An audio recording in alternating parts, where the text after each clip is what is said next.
I am going to share my screen this morning and do a super quick intro, and then we're gonna turn it over to Funda. But one of the things that I want you to always circle back to is that indeed our core, our transformational goal is to develop a cadre of teachers who are state level experts. There are 92 of you guys, and we are really looking to bring to you the pedagogy research, the content research, and the leadership research. And over these 2 days, we're barely scratching the surface, and we're going to go deep in those topics. But from a KCM point of view, we are really looking to position every Kentucky school district to have math leaders that are experts in this transformation within schools, districts, and classrooms. Remember that our transformational pillars are pedagogy, content, leadership, and we are going to circle back to a very concerted effort in equity and give you some tools, for that. So I have, there are our Kentucky math teacher leaders are from all over Kentucky. And this is something that you may want to go ahead and take a picture of. I think it was helpful yesterday.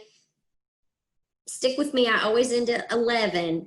We got a little off on our break times, but I promise that we will try desperately to keep to this this schedule. I was remiss yesterday in not introducing some of your KCM friends.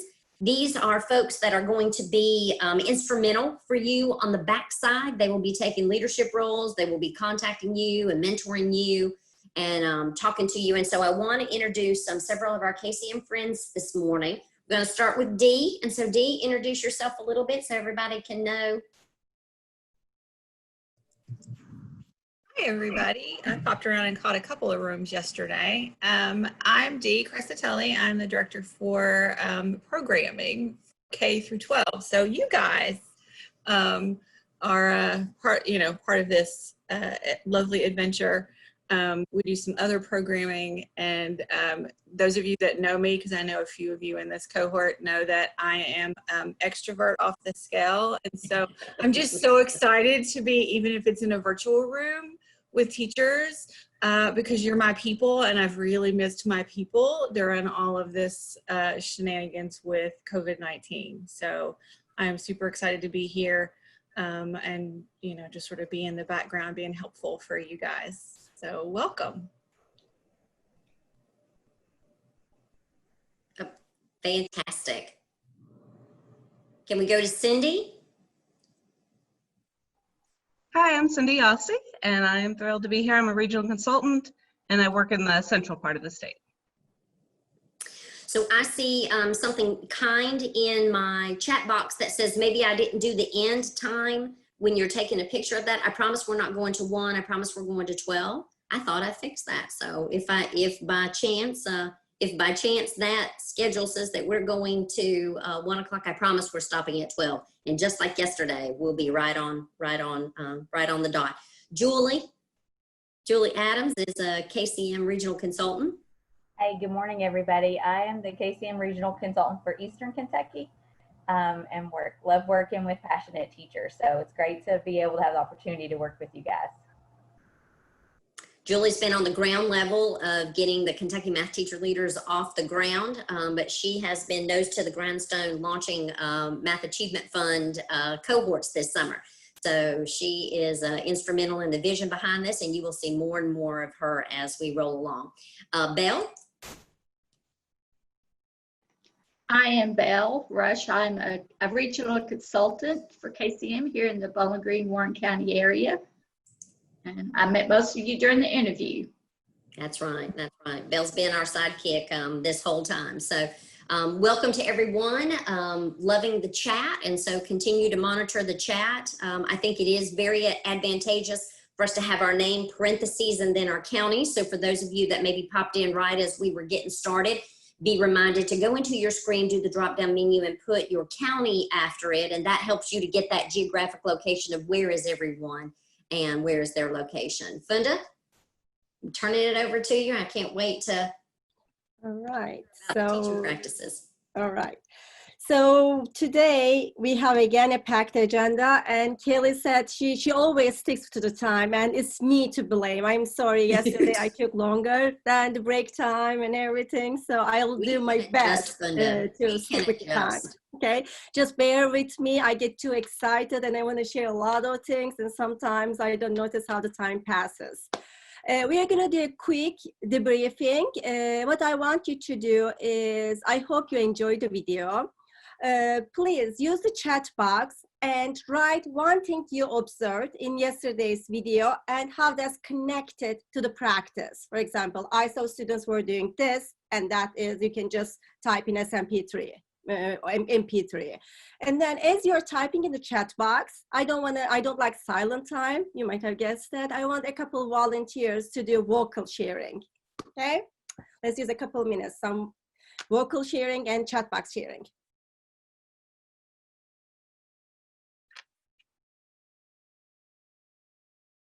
I want a couple brave people to share what they observed.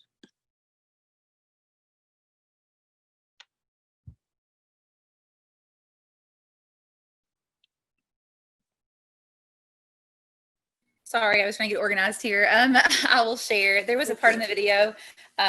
First of all, it was funny because my husband was listening in the background, and I said something about, I was pausing it, and he said, "What are you doing?" He said, "Oh, is that new Common Core stuff?" And I said, "Actually, no, it's not. It's from the 90s. So he kind of took a little step back there. So that was hilarious. But there was a part in the video where one of the little boys, he mentioned that he disagreed with what someone was saying. It was around the 5-minute mark, and that just went with the MP3. I was very impressed with how they were able to construct those arguments. Very nice. And it was, it happened in that moment, but throughout the lesson, right? It was constructive. Yes, for sure. That was just the one that I argument. Thank you for sharing. Yes. Yes, Meredith. I absolutely loved Mai. She cracking me up when she made the comment, well, if every number is odd or even, then why are we even having this discussion? I just belly laughed sitting in my kitchen. I just was like, because I taught 3rd grade, and so we had lots of conversations like that, and it just took me back to number talks and different things. But I love the discourse and the fact that you could tell those kids owned the classroom, and the teacher was a magnificent facilitator. I was curious because I wondered, and I would love your thought on this, Funda, is it went on for a really long time. And I noticed that some of the kids were kind of tuning out a little bit, but I enjoyed the dialogue because I thought it was interesting for the kids to present their arguments and refute. But I just was curious, in a classroom, would that be too long? I know they were still trying to work through the process, and I love that part, but I just noticed some kids fading out. Yes, yes, that is a great note. That's something that some careful observers also notice, that the classroom is amazing and you love the discussion and the people who engage. But there were some students, particularly, yes, were quiet and not saying anything. And May was definitely a strong personality. You know, it's hard to object to her argument, even though, you know, so sometimes people position themselves, and you imagine having May in the classroom and making these strong arguments. Some students may even not feel, okay, whatever she says, she is right, kind of, you know, style, that positioning might happen as well. It depends on your mathematical goals. Of course, not every lesson you want all the students to be quiet, and also you may not have enough time to have this long conversation. But I think once in a while, as you're planning, this is classroom norm, first of all. And as a teacher, as responsible teachers, we need to find other ways to engage those quiet students into those conversations. That's one thing I want to say about those quiet students. We should always keep an eye, don't forget those students, not focus on the vocal ones, but try to engage those quiet ones in different ways. But that's, again, about the norms. You need to develop the norms. If you haven't contributed, you can call those students. So what you are thinking about this? Or you can give some small group time, and then you can say that, can you talk in your small groups about this conversation, whether you agree or disagree with me? So those kinds of teaching moves might help those students to contribute, but this extensive classroom conversation is great, but may not happen, especially when the teacher is staying in the back all the time. Does that answer your question a little bit, Edith? but I understand the concern and I agree with that. We need to include those quiet students some ways. We can hear from one more person. I have something something I observed was at the beginning of the video when she was talking about odd versus even and what Sean thought. I noticed May had her hand up and she never called on her. And I was like, why is she not calling on that child? But then once she did, and I was able to hear May, I realized she was being selective because she knew once she picked that girl to talk, that she was going to lead them down the right path. I think that was really good of knowing who to choose to help the conversation flow. Oh, I love that comment because that nicely connect, Kelly, to our topic today. Who to choose, how, when, for what purpose. Because teachers needs to be deliberate in their actions. And that speaks to Meredith's concern a little bit. Maybe those quiet students were picked a couple at the beginning and then during the conversation, included in the conversation. What do you think? That might have helped addressing that being shy and protective of their space and then, you know, being quiet. But yes, the teacher was intentional in her move, in every step. All right, so I see a lot of in the chat box and I'm just gonna quickly review a productive struggle. Yes, there was a lot of productive struggle in the classroom. And also there was a lot of argumentation. Did some of you write critical use of different models? Yes, the models were used and SMP3 was used. Multiple representation models. MP7, yes, I'm glad I see MP7. You're making use of structure. They were trying to understand the structure of odd and even numbers and try to make use of that structure to make a reasoning, the decision about how to distinguish even numbers and odd numbers also came. That was one of the mathematical goals. Remember, Jenny Bay Williams said, in every lesson, you should have a practice goal. And one of the practice goal, I think MP3, MP4 was practice goal, but MP7 also one of the goals because kids were articulating on the structure of even and odd numbers and trying to understand those. Another thing I want to say about this video is kind of speaks to what Meredith was saying about like a little bit classroom norms. This culture cannot happen in one day. You may be intentional, deliberate in your planning, and then plan everything for student conversation, but students may not talk. And you might get disappointed.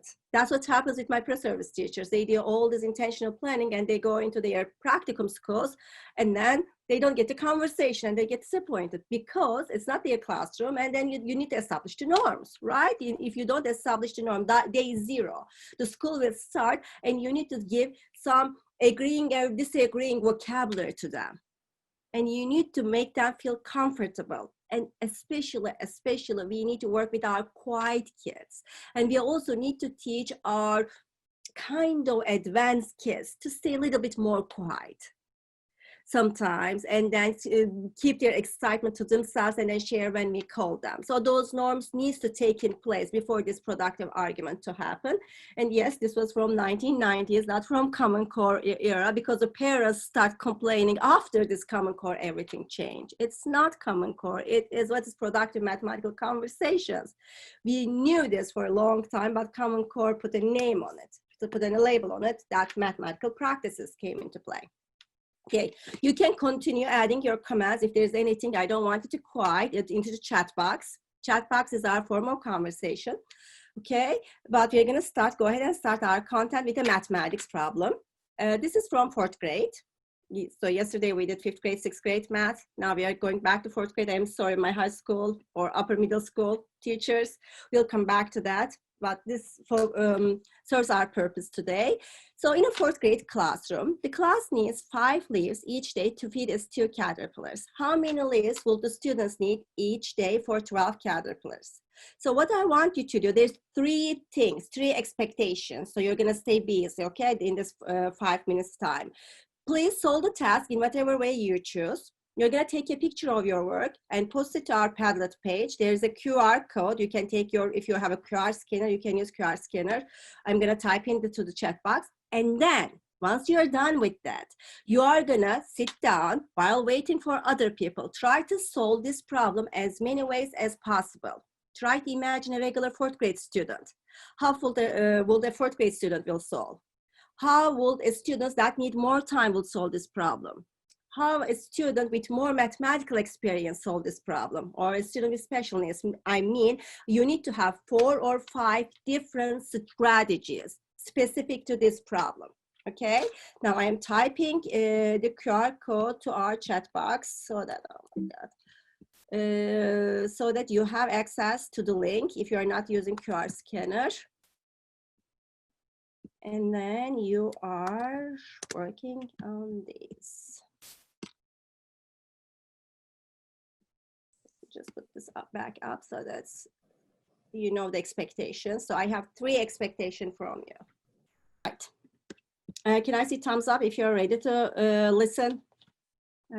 If I see from the majority of the people some thumbs up, I think I'm gonna go ahead and start. Yes, I think we are about to ready. And I know it's hard to imagine 4 and 5 strategies. Sometimes when my students say that, are you sure we can produce 4 or 5 different strategies, and they start producing different versions of the same thinking, I always tell them, try to think hard about different levels of thinking. And when you look at the Padlet board, I'm sure you have seen different levels of thinking, just different styles of thinking, not levels. Levels is not a good word to use. Okay, now I'm gonna share my Safari, the internet board. So this is our Padlet, but I organize our stuff a little bit. I should have established the norms at the beginning and told you, please include your names. So we have some solutions with names, and we have some solutions without names. That's okay. That's my fault as a teacher. When you're giving directions, you should just say that please include your name so that you can call on the names. But I'm not going to call on the names, but we are going to talk about strategies. Look at these 2 strategies that I have in here. What do you notice about this problem? How this first, let's look at this first person. How this first person think about this problem? Can someone explain, not the owner of the solution, but can someone explain what's going on in this picture, in this first picture?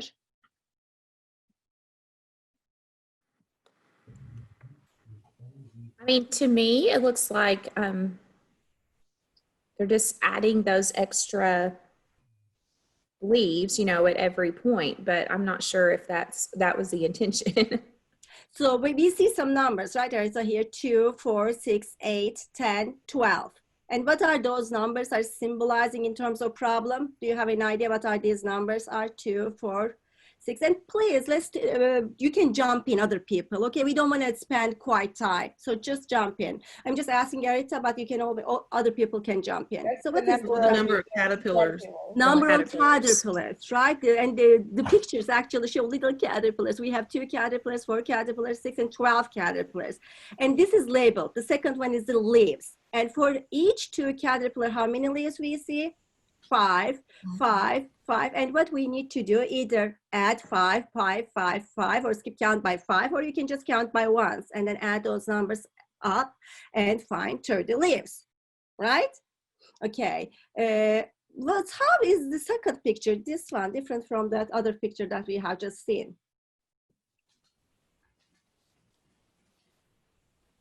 They're very similar, but they used a number instead of drawing out the models for the leaves. But yes, they use the number, but we still see the caterpillars and we still see the leaves. But instead, in this one, we see the numbers for caterpillars.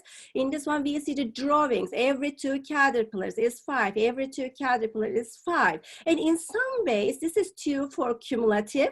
Counting, adding as they are doing, this doesn't represent 4 caterpillars. This whole thing actually represents, let's just circle that out. This whole thing represents 4 caterpillars, right? And then this whole thing represents 6 caterpillars. That's the numbering. And in this one, we see them iteratively going side by side. I am imagining, so these are visual representations. Is there a way to organize this representation better and then in a more kind of number way, numeric way? Okay, no judgmental words, not better, in a more numeric way. And then I see a table here. Let's look at this one. How this table relates to what we have in here. So the X values that are represented are the caterpillars and the Y values are the leaves. So let's just label this table, right?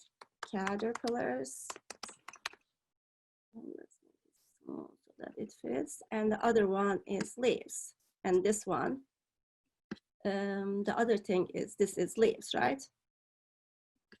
This value is leaves. Let's just type leaves. Okay, so we know X, so 2, 4, 6, 8. So we were for 2 caterpillars, we have 5 leaves. For 4 caterpillars, we have 10 leaves, 6 caterpillars, 15, and then it goes on till 12 caterpillars. Why this person stopped at 12? Can we extend it to this table? Why do we have to stop 12? That answers the question. That answers the question, but can I, if I want to continue, can I add more values to this list of values? Yes, So and you can actually look for a pattern and find like the nth term. So if there were n number of caterpillars, then you could represent that through an explicit formula. Nice. You can go to, I can go to even 100 caterpillars, or I can go to 1,000,000 caterpillars, which means I can go to n caterpillars, right? So I can figure it out by using this reasoning. But do you see how this work translated into this work? It's going cumulatively. So this table is representing, instead of drawing out caterpillars for each count, adding the caterpillars. The 10 caterpillars on this picture appears as 10 because 10 leaves appears as 10 leaves as a number instead of drawing. All right, let's keep exploring our work. Look at this one. Somebody labeled the table. Do you see what it says in here? The leaves, caterpillars. Did we need to label the table? No, right? This is already labeled. So this is more organized. So if an outsider is looking at this problem without knowing the problem, they can read actually what this table is talking about. It's talking about something leaves without knowing the context, and something about caterpillars. And then you can draw the table pattern. All right, now I want to get at to these 2 solutions. Sorry about my messy space. I'm going to pull this a little bit to the side like this, and then I want to put these 2 strategies next to each other. Okay, what's going on in these 2? Can someone help us explain? I would say that there's either proportional reasoning and a proportional relationship, or finding a pattern as well, which is also a proportional relationship. The proportional relationship, it is a big, big concept in sixth grade, right? Wasn't this a 4th grade problem? Oh yeah, right? It is. 4th grade problem, and we are now talking about 6th grade, 7th grade work, the proportional relationship, because proportional is rooted in the equivalent fractions idea in 4th grade. So everything, why we are putting you all together, elementary teachers, the middle school and high school teachers, that's because of this. If you don't do a good job in equivalent relations, they will not able to understand proportional relationship. And this is actually, that's why I have this here. I will present this later on for my students. This is more equivalent fractions. And this is actually ratio. That is another important concept in 6th grade. Ratio is the relation between a certain item and another item. For every 5 leaves, we have 2 caterpillars. What happens? We have 12 caterpillars. So we are trying to look at the relationship, create the equivalent fraction, going back to the 4th grade, because 4th grade, equivalent fractions. 6th grade, ratios or proportional relationship. Oh, I can scale this 2 caterpillars by 6. That's 12 caterpillars. And then what I need to do is I need to scale 5 leaves by 6. That's 30 leaves. And this is what this equation is more algebraically stating this equation expression, but this is more explained, captioned version of this equivalent relationship. Okay, are you ready for me? I also think if we put these problems up in different grade levels, we're going to see different strategies used. But I think as a higher, as an upper grade with struggling students, I think we need to know what our students might be seeing. Because I know that I struggle because I was not taught to model that well. And even being a middle school teacher, seeing the tick marks or the the groupings of two was not always taught in my middle school math methods. So I think being able to see the other way some of my students would see this is eye-opening for me and making me think, oh, I need to let them explore, let them do, and then meet them where they are and not try to force them to come to where everybody else is. Exactly. Very well said. That is what a good teacher is prepared for, being able to see those differences and also thinking about how to help those students. Because not everybody has to understand. As a teacher, that's what we are going to talk about. How the facilitating a mathematical discourse means being able to connect students to other people's reasoning. Not getting frustrated and saying that, oh, May is perfect, whatever she does, she is right. But my perspective is as valuable as other perspective. This perspective is rate table. This is very important idea in 6th grade as well. And this is building block. These two visuals will help with struggling learnings. If you put, that's why I put these first, because that unpacks the rate table that you create at the end. And in history of mathematics, the ideas develop this way. You write more intuitively and make it more organized. This is why I have in here, that's your intuitive writing. And then you'll start learning organizing your space, which turns into a rate table. And then you may want to be more practical and efficient, and you may see the proportional reasoning. And another important idea that we can use is here. What is this representing? Do you see the number, the last part that I revealed? Let me circle that. What is this? Can someone interpret? What does this mean?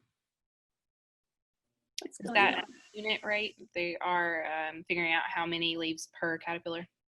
How many leaves per caterpillar? Unit rate, we are thinking per caterpillar. I am writing per caterpillar because we could have think the other way unit rate, right? Because unit rate changes. This is the unit rate. And if I know that 5 leaves per 2 caterpillars, I'm trying to figure out how many leaves per 1 caterpillar. How can I represent that unit rate in this picture? Let's use this picture. This is more visual. So how can I represent that unit rate in this picture? Can someone help us? How can we represent that unit rate in this picture? I think what you could do is with that one, you've got the 2 caterpillars at the top and then divide the leaves at the bottom. You know, 2 over here and 2 over here, and take the 1 and cut it in half. I love that suggestion, and I'm gonna use that suggestion. Let's go and do it.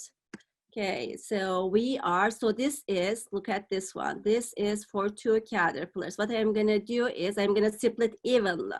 Even split means 2 leaves and a half leaf, right? Then the set is split evenly. Do you see the connection from to here to here? There's 5 leaves per 2 caterpillars. 5 divided by 2 means we are creating 2 equal groups, and I created 2 even groups. I know you can do much better in the pictures that you're drawing, but that's how they're connected, right? So, and then what do we do with that unit rate? Let's see how this person took this. They multiply with 12. Why we multiply with 12? What is the purpose of multiplying with 12? This 2.5 unit rate? Because that's how many total caterpillars they have. Yes, if you know each one caterpillar. Nice, exactly. If I have, there's now, do you see 12 in here in some ways? Do you see 12 in here some ways? There's 12, right? 12 caterpillars, but also I can create 12 sets. So I have 12 2.5 leaves. So that's where my 12 comes from. And then somebody also wrote 12 leaves, 2.5 leaves per 1 caterpillar. Yeah. So the mathematical, so what do you think the mathematical big idea from here, from this lesson?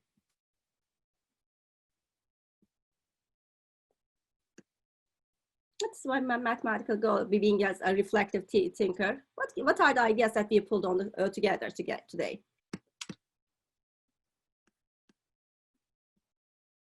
Again, please, no quiet time. Then let's not lose any time. Just jump and then share what you're thinking. I had asked about manipulatives because as a freshman teacher And thank you, Mindy. I do use manipulatives in my classroom, even as a freshman academy teacher, because some students are still hands-on. And I'm a very visual person myself. So even if I would have to categorize the caterpillars as squares and the leaves as circles, it's still a hands-on activity to help the kids build that foundation of what exactly it is they're doing, and then try to process it at the same time. So I appreciate your answer, but I saw that you said that they were for grade all the way up, and so I do love to use manipulatives. Exactly. And do you know what manipulative is good for this one? We are not imposing. We want kids to use tools strategically. You're going to provide all the tools, and they're going to pick their tools. That's the practice. That's the skill that we want to develop. This is exploration. We are not imposing anything. But imagine pattern blocks, hexagons divided into halves, easier, right? So you don't need to cut out the manipulatives. But they can use other, like unifix cubes, and then two unifix cubes. So they can represent in different ways. But I'm imagining, yes, definitely manipulatives has a place. Visuals has a place. We are not limiting any way the kids are thinking about this problem. All right. So I'm sorry, I just wanted to jump in for a second about manipulatives and representations. That's one great thing I feel is happening over the last several years with the math practices and all of the opportunities that children are getting, because I remember years ago, manipulatives and representations, like only the kids that struggle with math did that, but now everyone does that. And so I love that it's this universal. Just because you have manipulatives doesn't mean you're struggling. It just means you're really good at problem solving. So I love the turn of manipulatives and representation. You don't have to have everything mental math to be a genius. Yes, exactly. Very well said. And remember Polya's problem solving steps. When you are devising a plan, you can illustrate a problem. You can draw a picture. Those are in a mathematician called George Polya's list, and he is a good mathematical problem solver. So why we are not utilizing those strategies? So kids shouldn't feel. Sometimes I feel like, you might and you may not teach that way. Using physical materials or using drawings, they see that it's not a math way. My pro-service teachers usually say that math solution and not math solution, picture solution. They don't use not math, but picture solution. No, it is a mathematical way. There's a topology called topology, a mathematical branch about all pictures and drawing. So drawing pictures is mathematical way of thinking. And so Graham Fletcher, elementary teachers might know him. He says that it's not the use of representation in the manipulatives, but it's how kids use manipulatives shows their sophistication of thinking. Okay, so we need to pay attention how they are using. Okay, I'm gonna just move on because we have limited time and I don't wanna take your break of time. Okay, so today we are gonna focus on math practices, but I wish we had many, many days to talk about each practice. We are just gonna go into certain practice. I just want you to open a page 10 and 11. We are not gonna spend time. Principles to action. We are tagging some pages today, okay? We open page 10 and 11. That is the start point. I know you read those chapters, so it's not a new concept, but it lists all 8 effective teaching practices. Deborah Ball from University of Michigan, the teacher that you watched yesterday, now he is a dean at College of Education in University of Michigan. So she was a teacher and she's dean now, calls these practices high leverage practices. High leverage mean they are easy to learn, but also a lot of implication, a lot of impact. It is a high leverage, like how leverage helps things pull up in an easier way. It's like these are high leverage practices, meaning if we truly learn and internalize and start using these practices, our students will change. It is research proven that it will make an impact on our student learning, okay? So that's 2 chapters. You tag those chapters. We're not going back to that chapter, but I want to bring a picture from page 11, beliefs and productive and unproductive beliefs. And I just want to say beliefs there's an association between the way you teach and your beliefs. So just question your beliefs. What am I believing in? Am I believing in use of formulas are good for long-term learning? Am I believing that when I tell things, students will learn? Or am I believing that when students discover themselves, they will develop a stronger foundation? And also research shows that there's more growth in kids when you have constructivist beliefs, like the productive beliefs listed in here. But I'm just gonna warn you, beliefs doesn't always transfer into the classrooms. Teachers always go back to apprenticeship or observation in the moments of challenge and pressure. The apprentice of observation means you go back to your autopilot settings, the way you are taught. You go back to, oh, how my teacher was teaching, instead of how you believe it's an effective teaching. Did you ever find yourself as your moms or dads when you're interacting with your parents, even though knowing what a good parenting is? That's what it is in teaching as well. You sometimes find yourself as your high school teacher, even though you know that, oh my God, constructivist learning is good. So just we need to be intentional about the way we teach the kids, okay? So today's focus is practice 4, facilitating meaningful mathematical discourse, okay? Practice 4 will be our focus today. You can quickly read what it means, but we are gonna unpack what it means. But before starting that, I wanna read this quote from page 104. Why we are focusing on facilitating meaningful mathematical discourse? Because that's the building block. Effective instruction rests in part on careful instructional planning. Careful instructional planning is important, and that's what we are going to learn today about facilitating meaningful mathematical discourse. And also, it's important for our work because we are talking about collaboration. Teachers co-planning your lessons provides one of the greatest opportunities for making a positive difference on student learning. So today we are going to practice how we can intentionally plan our lessons, but you can take this work and turn into workshops with your teachers because research shows that those co-planning sessions have high impact on students, okay? So if you want to read this chapter section about facilitating meaningful discourse, those are on page 29 till 35. Okay, just keep those in mind if you want to go back to those sections. I'm gonna start with a poll today. How do you facilitate your mathematics conversations in your math class? Before typing in the address, this is what you are doing. In general, there's 4 options. This is anonymous, so I don't see your names. Please provide your honest responses and provide the responses based on the majority of the work that you are doing. For example, you may be doing one thing once in a while, and for the rest of the other days, you might be doing other things. Okay, so you are responding based on what you are doing in general. This is just a quick poll. I'm just typing this. You can use the QR scan code. This is just a quick check-in and quick reflection with what we are doing in general, okay? There's 4 options. Choose the one that represents the most. We are not having names. We are just seeing numbers. So please feel free to contribute in a way that reflects what you're doing.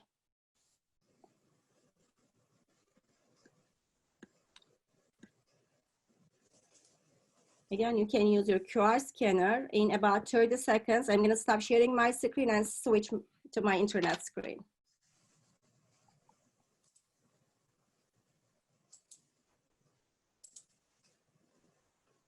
And I need to see about 50 responses. We have 50 participants, excluding myself, 49 responses.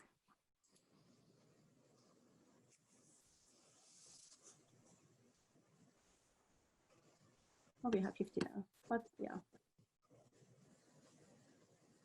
Okay, I'm gonna stop sharing my screen. If you need QR code, please use the QR code now. This is your last call for using the QR code.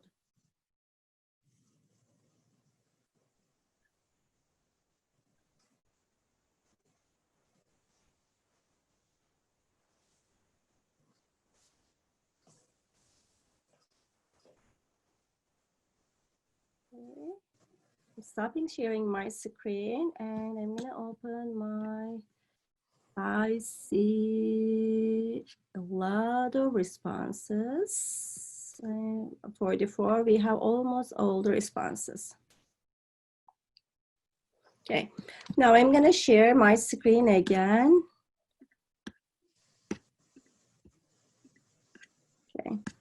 So this is the result of our poll.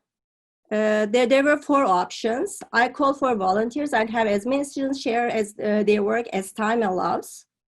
11 people said that they are doing this, and these are all positively stated words. Doing one of these is not something wrong, okay? I stated all the options positively. None of them are bad options, okay? That I just want to say at the beginning. But yes, sometimes we call for volunteers, and sometimes we call randomly to provide more options. And there's a lot of people said that I carefully work and then choose the students, just like I did. Remember how I picked the specific works?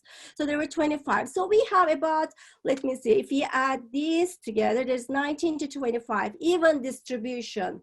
These two are more based on other concerns, and this 25 people representing the concern for mathematical goal.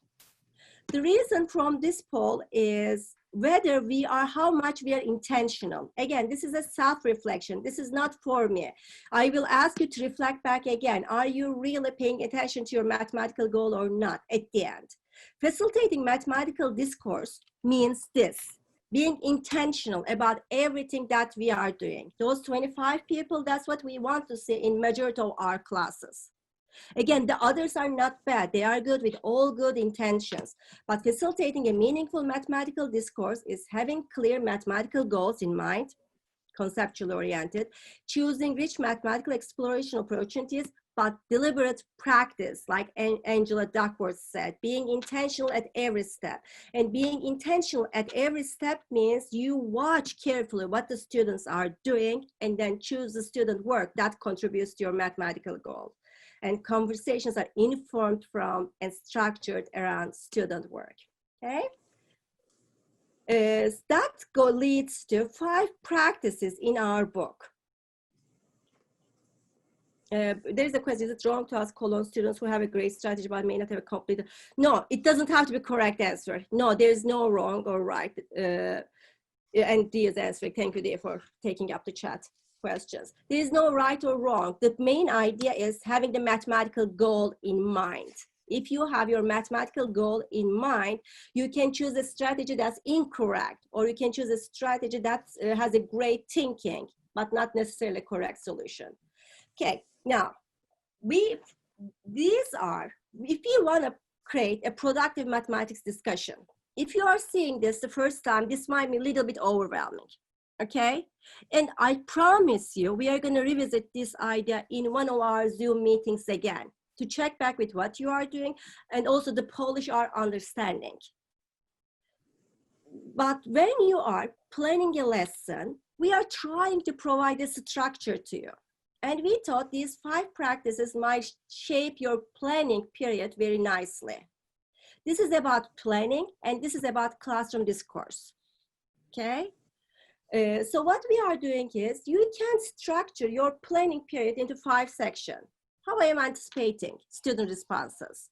How am I going to monitor my students' work during engagement? Which strategies I'm going to select? How I'm going to sequence? And how I'm going to connect different student responses and key mathematical ideas. Okay, these are 5 steps you need to have in your mind, even you label this way or not. As you're planning, that is a productive way of engaging with the lesson. Okay. All right, so this idea comes from this book. If you are a book nerd and if you're looking for some more books, you can look into this book and take a picture of this book and then order this book, because this whole book is dedicated to these 5 practices. These researchers, Peck Smith and Mary Kay Stein, are actually more focused on middle school. So middle school teachers, yeah, you have a lot of resource in this, examples in this book, but there's a lot of sections that you can take for elementary and definitely for high school, okay? So we solved this problem, right? When we solved this problem, we talked about mathematical goal. One of the mathematical goals I had in mind was recognizing that the relationship between the caterpillars and leaves is multiplicative, not additive. And as a good teacher, I always try to connect to my standards. So this is my standard, right? the first step, the practice, there's 5 practices. Now we are at first practice. Are you still with me? Okay, just please jump in. This is a safe space. If you want more explanation, if you have more questions, just ask questions, jump in, okay? So the practice one is, we already did this practice one. And Tyler, I really appreciate the hand thumbs up. It really helps me. So anticipating involves carefully considering what strategies are students likely to produce, both correct and incorrect. We did some anticipation. I asked you to produce 4 or 5 solution strategies, right? Do you have your anticipated list of strategies? Do you have any incorrect reasoning? Maybe not. That's what we usually miss. What might be some incorrect thinking about this problem? All right. So anticipated list of strategies are just example of what you did at the beginning of this section. You try to list as many strategies as possible, but you also anticipate how to respond to student work. If they do incorrect, if they do certain kind of work. So you develop some general list of questions. And you also think about which strategies might be most helpful in addressing the mathematical goal. And then what do? You don't stay with your anticipation. You pair those up, because when you anticipate it, you just write down what the students might solve. But we are experts. Experts can see the big ideas, unlike students. Seeing big ideas, did you notice that I was labeling some strategies like unit rate, rate table, proportional reasoning? So you need to have that level of thinking. When you look at your anticipated strategies, how can I pair up my strategies? Here is how I paired up. Some students might use unit rate reasoning, both additively and multiplicatively. Some students might use scale factor, like see the relation between 2 and 12. It's 6 times. That's scale factor. That's the mathematical name. You need to see the scale factor, how many times. And 4th grade, times problems comes into play in the word problems, and scaling up. Each time, how many we are adding. That's scaling up each time instead of seeing it, how many times it's scaled up. See, this is my way of categorizing strategies. In general, okay, we are reflecting back. When you're planning a lesson, you are producing as many strategies as possible. And what you are doing afterwards, you're think back, looking at your strategies. So what are connecting mathematical ideas in these strategies? Okay, now those are the big ideas. But as you are doing, you also need to think about the incorrect reasoning. So I have one incorrect reasoning example. Some students think additively. If 10 more caterpillars added, so 10 more leaves should be added. So that's total should be 15 leaves. So you should be acknowledging those additive reasoning as well, okay? I'm gonna pause a little bit here, okay? And use chat box and say one word, how you are doing or how you're planning to do the anticipation, okay? Chat is interactive. We are interacting with this idea of anticipation. Okay, use the chat box and type something that you understood or you were already doing or you wanted to do about anticipation, okay? It may be something you are doing, you learn new, or you want to do.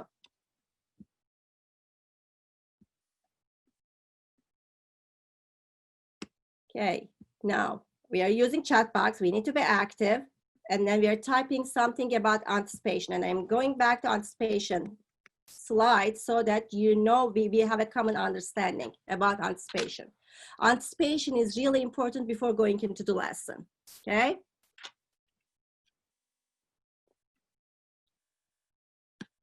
Nice, I'm seeing some responses. This is ongoing thinking. I want you to be ongoing thinkers because it's really hard for me to capture your thinking in Zoom in an online platform.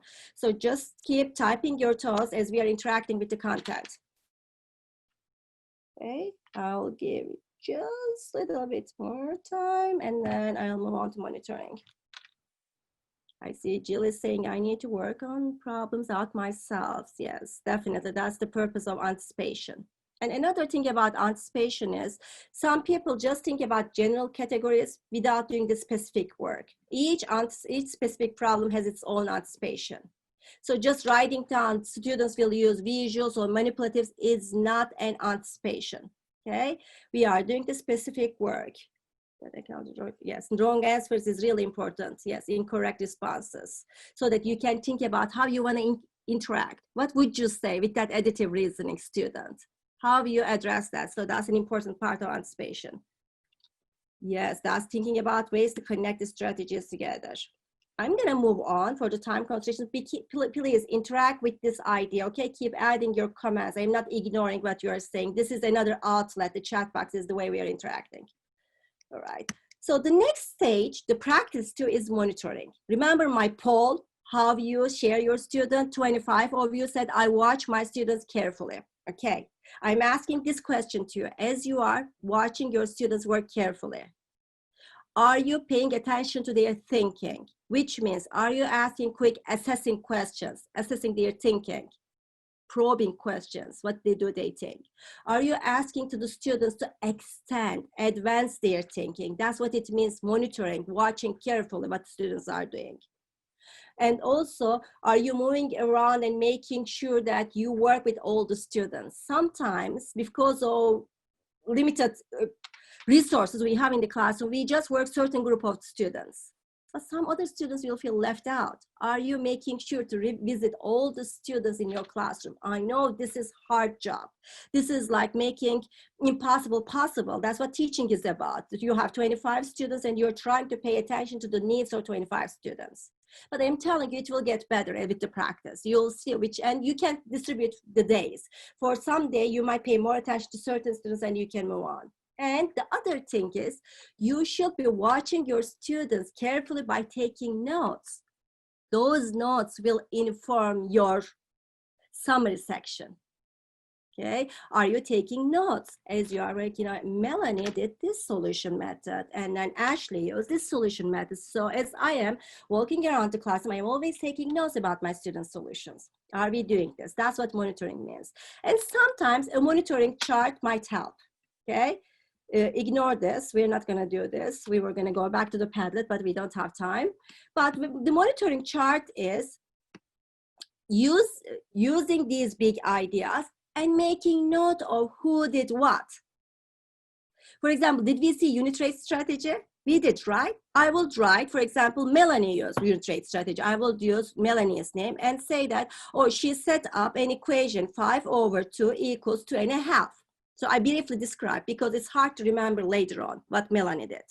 And then, oh, scale factor. I know Candace used scale factor because she saw that 2 times 6 equals 12. And then she multiplied 5 with 6. You are just making little notes.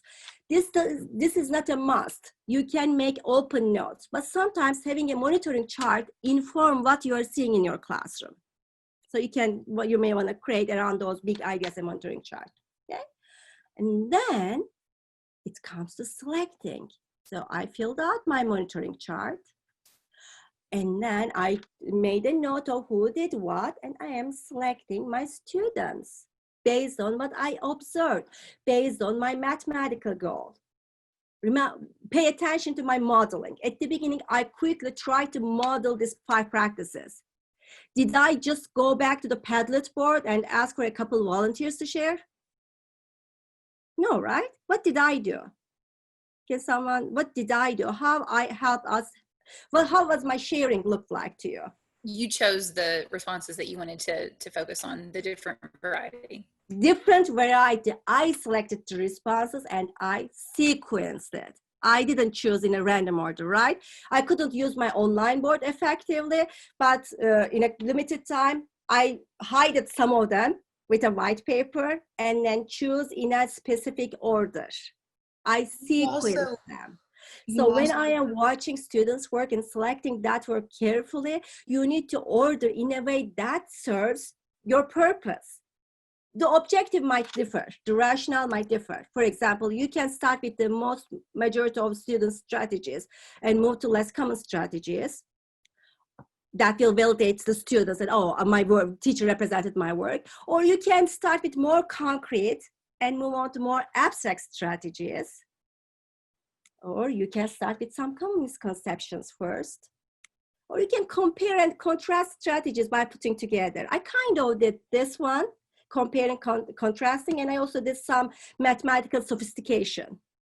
starting from the visuals and illustration, repeated addition perspective. I start with repeated addition perspective, move on to multiplicative reasoning and the proportional reasoning finally, and then incorporated unit rate reasoning. Okay, right, and then this is the art of teaching. Every step is important, but finally, when you have students working a problem, you cannot, that's why we are not just having volunteer sharing all the time or random sharing, but we want to orchestrate the discussion like this orchestra chef. What you want to do is during that discussion, as students are sharing, you need to create accountability. Elementary students have little focus. They don't want to hear other people's thinking. They are egocentric. You need to create some accountability in your classroom, okay?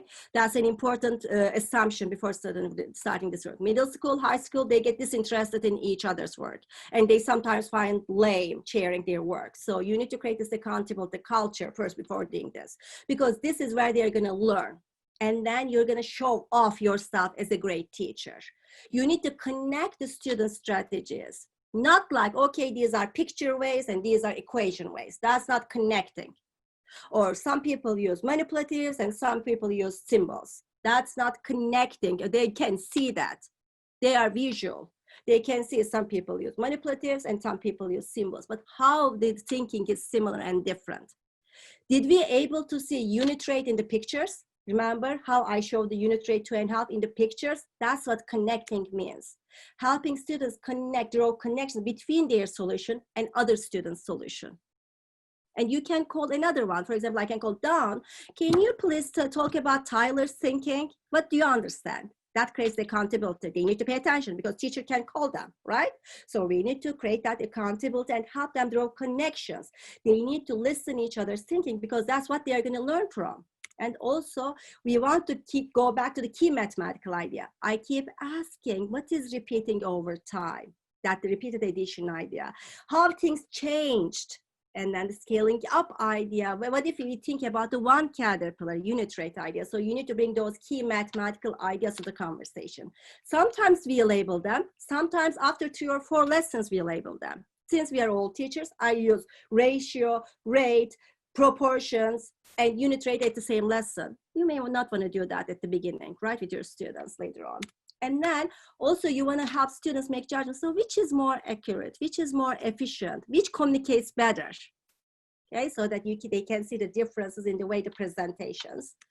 And then you need to help them recognize mathematical patterns, just like you did when we shared the solutions, okay?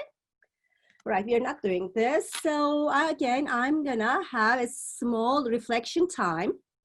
And then what I want you to do is, I think you keep adding to the chat box, play with these ideas of connecting, selecting, and sequencing, and think about what you are doing and what you wanna get better at. Okay, this is self-reflection time, but we are typing in the chat box.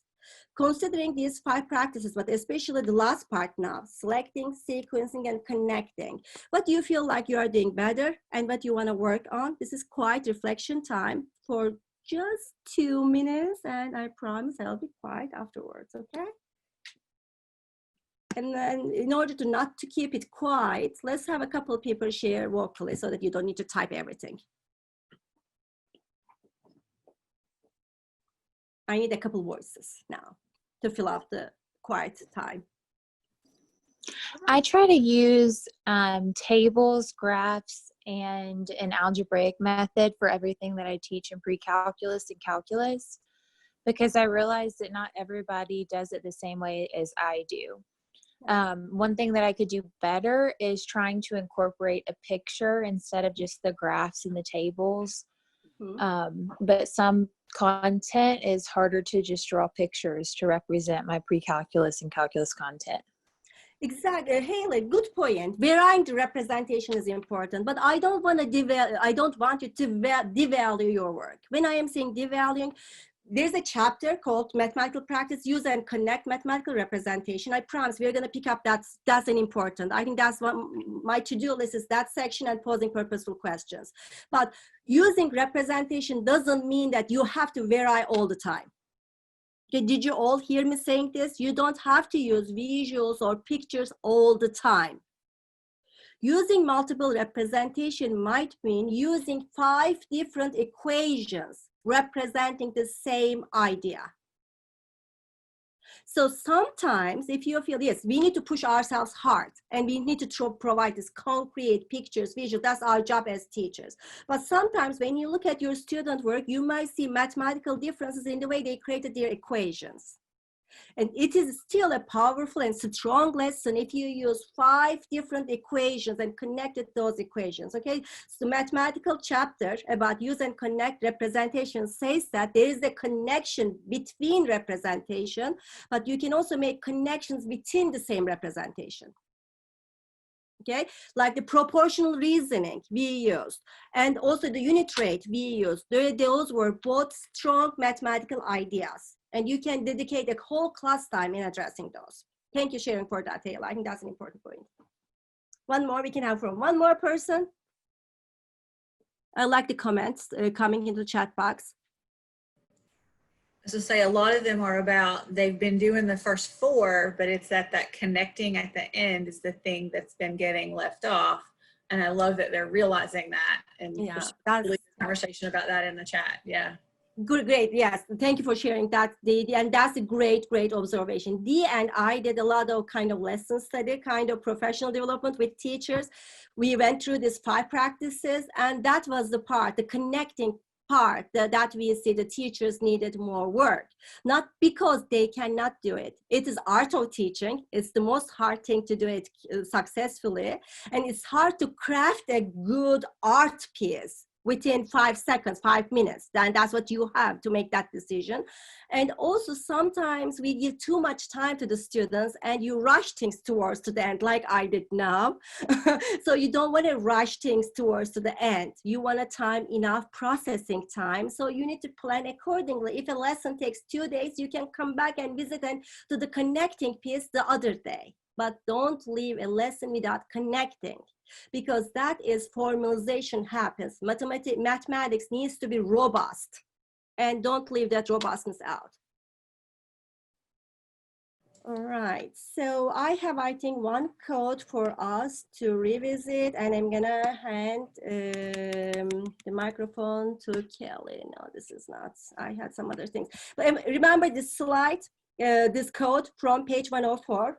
Okay, you can open your page, book 104. I'm gonna just have you tag a couple of sections over there. So find that code. It is the last paragraph, effective mathematics instruction. And I want you to read that whole section again. Starting from 103, when you have time, not now, just tag, starting from 103, overcoming the obstacles. I know all of us has our own obstacles. When you, today or sometime later, when you have time, please read 103, 104, and 105. And this quote is from 104, but it says that effective instruction rests on careful instructional planning. That's why we talked about this today. Okay, and we're going to come back to this idea again and again and again until we feel very, very comfortable and confident about this idea. Thank you. Just 10 minutes, right, Kelly? You are perfectly fine. Isn't it fun to watch Funda? Do you hear the joy in her voice? Do you hear her expertise? Guys, we just learned from the best, and so that is so exciting. Funda, you are on fire. You make my soul so passionate. We are going to take a 10-minute break. I will see you guys back here at 10:20. Belle and Dee, we're not going to I'll adjust on the end. So we will do, because this group's done a great job with their team building. I think they'll be ready to go into their mid-level and low-level goals. So turn your video off, enjoy, get up out of your seat. That's our rule. You have to stand up. Stand up and get that, move across the midline, right? Get a little food, extra dose of caffeine, and we'll see you back here at 20 after. Going ahead and getting started. I'm going to turn it over to Dee and Belle, who are going to navigate this section of our time.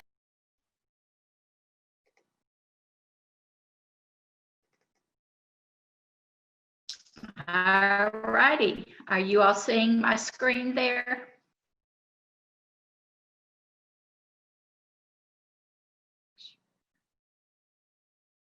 We see you, Belle.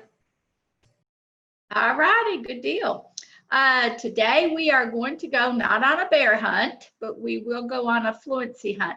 We're going to take a ride through some classrooms. What we heard during the interviews was that a lot of, especially from the secondary people, that we know our standards. We know what goes on just the grade level before, the grade level after, or the other topics in high school or with middle school. But a lot of people don't know what goes on either in the elementary teachers don't really know what goes on in high school.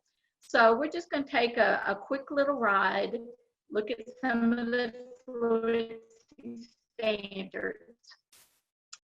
This is a slide that Funda showed, I believe yesterday, the 5 strengths of mathematical proficiency.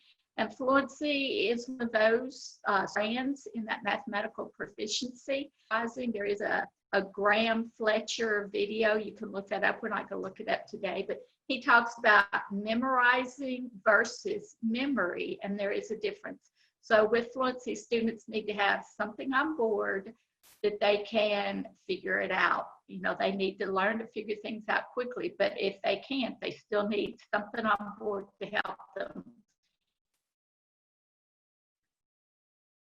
We're going to look at some fluency standard, the coherence cards. You all are going to get into your groups, but please don't go into the breakout rooms just yet. We're going to go over some directions. You're going to look at the fluency standards, and you are going to put these in order. You're going to have the grade levels from kindergarten through high school. You're going to look at those fluency standards, and you're going to decide which grade level they go on. When you are completed, you're going to discuss connections across the grade levels with your group until we all come back together. So don't enter that room just yet. When you get there, you're going to, your breakout room will have the team name. That's the name of your district or your region team. And once you're in your small groups, turn on your microphone, leave it on. Open the Jamboard, which I'm going to show you in just a minute. Open the Jamboard using the link in the chat. One person in each team is going to make a copy of the Jamboard, and we'll look at that, and I'll review that with you in just a second on the next slide. How to make that copy. We did that yesterday, but we'll just refresh your memory. All right, so then you'll share the link of your copy in the break room chat. And one person in your room will share the screen. You will all be able to move the cards, and you're going to discuss together, place the cards in their grade levels, and then you can update it. You'll include your name on the slide. This is what your Jamboard is going to look like. Your Jamboard is going to look like this when you get there. And Dee is going to, I think Dee has put the link in the chat room.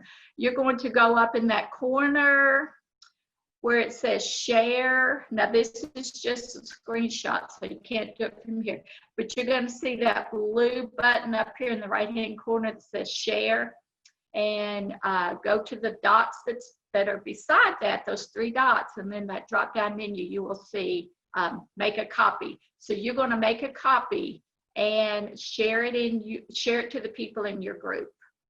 Any questions about that? And just like always, when we all try to get in something at the same time, it may take a minute for it to be able to let you make a copy. It may stay grayed out for just a little bit when we all pile in at the same time. So if we ease in, some of you are starting to get in, we'll be able to get in and I'll make a copy. But don't panic, just let it refresh and try it again. Yeah, and we'll give y'all, 8 to 10 minutes, and we'll bring y'all back together. So if you finish while you're waiting, just talk about some of those connections that you see. Okay, and I think we are ready to go into the break rooms. Any questions before you leave? If any group can't get it to make a copy yesterday, reach out for help for us, because one of us can get in and we'll be able to get in and make a copy for you. And I have a copy already, so I'm happy to. Yep, same. Into some So things. we can bounce from room to room as we need. Okay. So what were some of the important points that were made by your group, and what connections did you all see across grade levels? So this is Kelly from Marion County. So I teach 8th grade and Algebra 1 to 8th graders. And I was looking at some of the middle school, high school standards. And I know that I teach transformations. Can you see me on the screen? I'm sorry. We can. Yes. Okay. Yes. Yep. I know I teach transformations, but then I know in geometry, they teach it again. So, and I've had conversations like this in years past with high school teachers. Oh, you teach that? I teach that too. And so it kind of helped us figure out which ones go where. I thought, well, I introduce it and I definitely teach it, but some of these concepts are so complex. I'm honestly glad that they are taught it again. So we were able to move it up to the high school standard. All right, and that is one thing I wanted to point out too. If you want to do something like this with your staff or your district, geometry is another good place to go with this, because all the way through people, all grade levels have geometry. So you can see the coherence running from kindergarten to high school with geometry. What were some other points or connections? Go ahead. I know in our district, our middle school and high school teachers got together and looked at the ACT and how it was laid out and backtracked all the way down to where some of those concepts were started. And some of those high school, what we thought would be high school, they back all the way down to the fundamentals, back all the way down to 2nd and 3rd and 4th grade. So, you just got to remember that if they don't have that strong base at the bottom, as they spiral up, so several of those could be crossing over in grade levels, I think, even though it's interpretation of how you read it. I really like that idea. Yeah, go ahead. I like the idea of looking at the ACT and then backing it all the way down. That's a really good activity. I was going to say, I know we've spent time looking at Achieve the Core, the progression map charts, where it just, maps it out all the way for whatever standard that you're working on. And that's always very interesting to look at, just to see where they're coming to you from and where you're sending them on. And we're in the process of working with KDE to build that map specific for the changes we made in the Kentucky standards. So, oh, that would be nice. Yeah.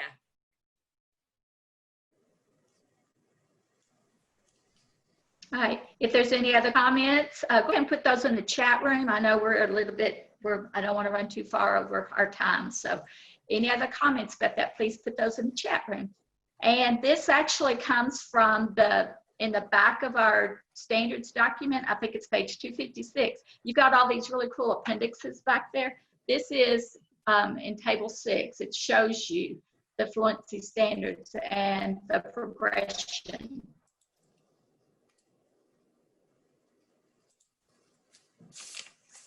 And I want you to think about, we're going to take a look in just a minute at what these standards actually look like in classrooms from kindergarten through high school.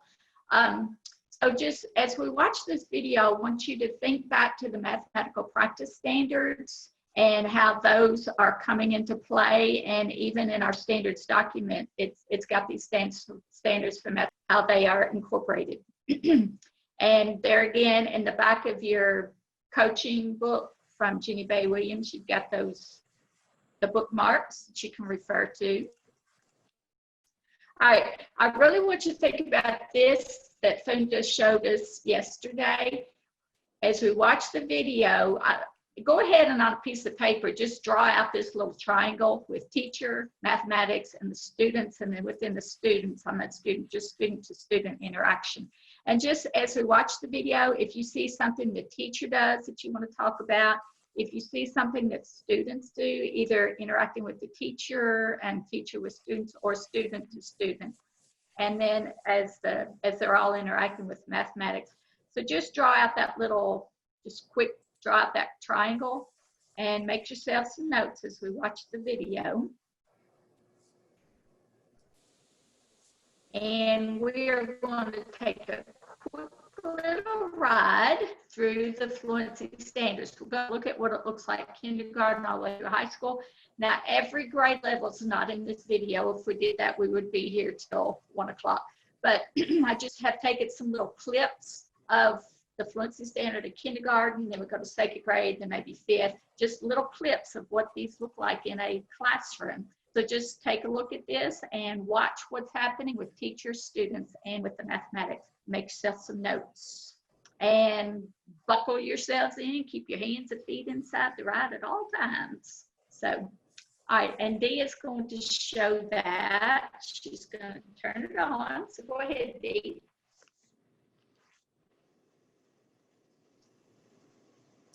I need you to stop here so I can share, Bill. Okay. Yeah.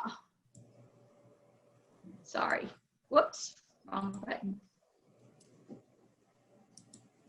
Well, now I'm not seeing that. Tell me where to find it. Stop You guys sharing. see my Thank you. screen? Yes.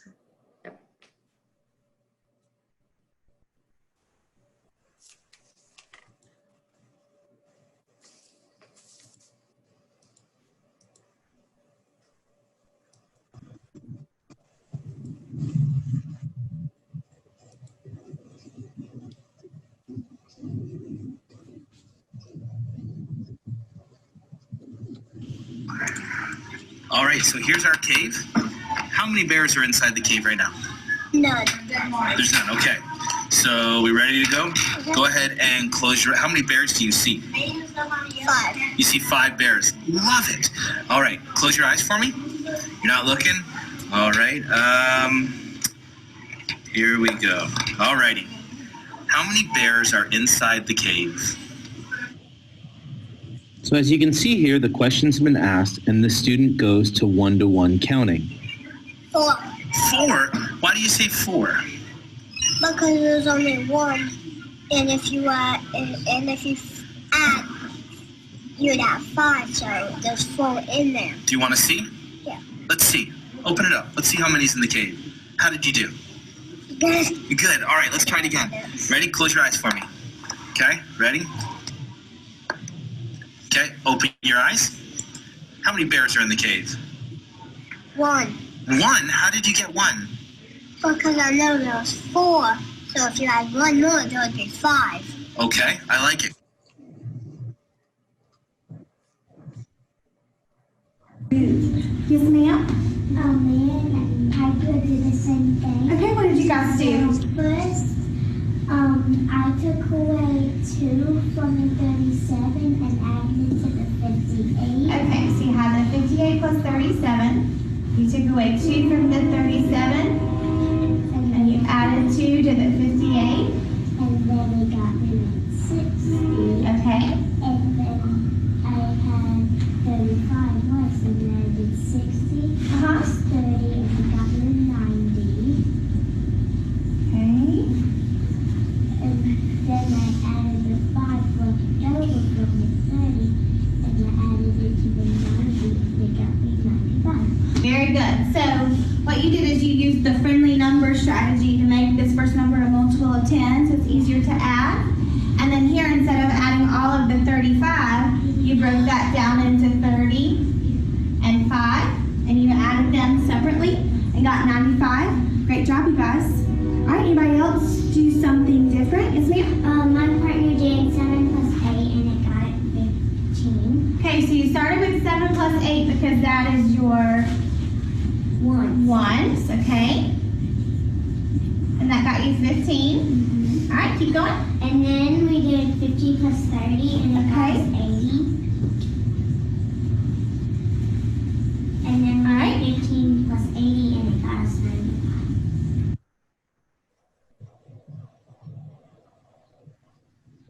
number are you guys building? 24. 24. Okay. And what is the value of a purple? 4. 4. How many groups of 4 make 24? 6. Okay. And what's the value of the light green? How many of those will you need? To make 1 9th, you'll need 3 of these. Okay. So how many 9s do you have in all? 4 9. So how many light greens will you need? I need 3. Please don't work. 6. Whoa. 12. What number did you make? 18. And how did you make it? We first used the ones and we got 18 ones. Said 18 times 1 is 18. What else did you do? We got the 3s and we used 6. 6 times 3. 6 times 3. 6 groups of 3. Yeah. What's the value of a red? 2. How many 2s does it take to make 18? 9.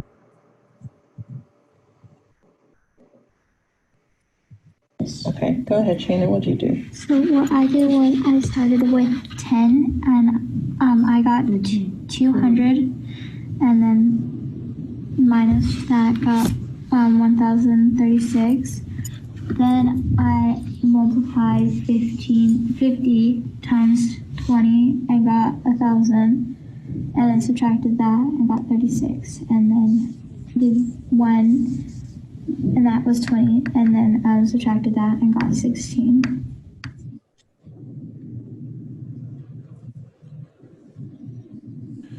Blasts of hot air are positive because each blast makes the balloon rise 1 unit. Bags of sand are negative because each bag causes the balloon to descend 1 unit. So, adding a blast of hot air makes the balloon rise. And if we were to take it away, the balloon would sink again. Also, if we were to add a bag of sand, the balloon's altitude would decrease because there's more weight in the balloon. And if we were to take away that bag of sand, the balloon would rise again because there's less weight in the balloon. Subtract, go down 7. Why down 7? Because it's a subtract. It was what? Add -7 from And back to sand. 7 back to sand, right, nice. So, and what did you end up? At -3. The subtract parentheses, minus parentheses minus turned into an addition sign. Yeah, Okay, so that gets confusing, right? Because you're subtracting a minus.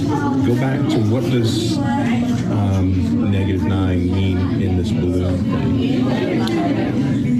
Oh, you're adding sand, right? Yeah. You're adding sand. Yeah. So it's so it would be adding sand. Well, it says you're subtracting how many bags of sand? 9. Subtracting 9 bags of sand. What's going to happen to the balloon? It's gonna go up. Yeah, it's gonna go up. Okay, so if you start at -3 You go up 9. and you go up 9, what's that going to be? 12. No. It's 6. Do you have a number line? 3 plus 9 is 12.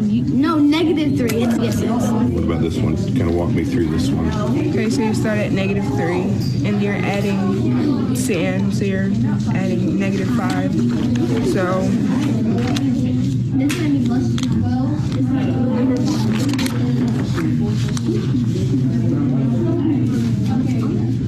you're going up. Okay, let's start again. So where does the balloon start again?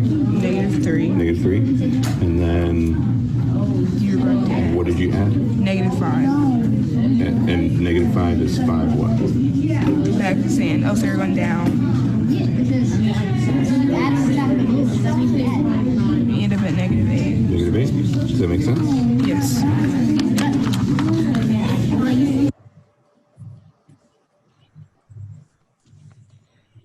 And then what you have to do, you just have to complete this square. Bring these two together. And draw the line right here and right here. And that's how you'll get the 4. 1, 2, 3, 4. This is 1x plus 1x plus 1x plus 1x. So the whole thing becomes. And you see right here, x squared plus 1, 2, 3, 4, 4x, and then 1, 2, 3, 4. And you get, yeah, 1, 2, you get 6. No, you get 9.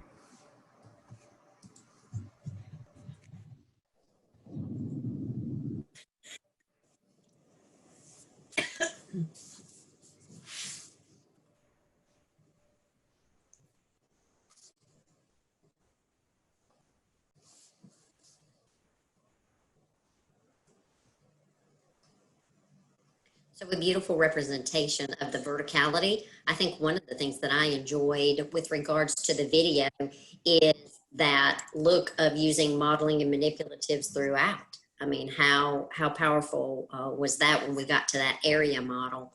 I'm going to turn it over to you, Bill, but go ahead and unmute your mic.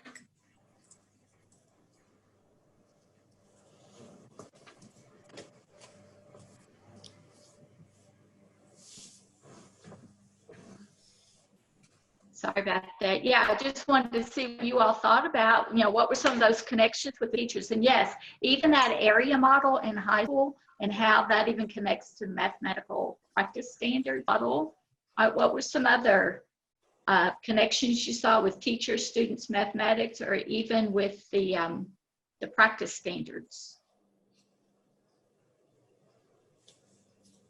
I teach 6th grade math, and I've never seen long division done that way. And it made me think, we teach our students coming up through elementary school to think in a base 10 way, and we rip that away from them.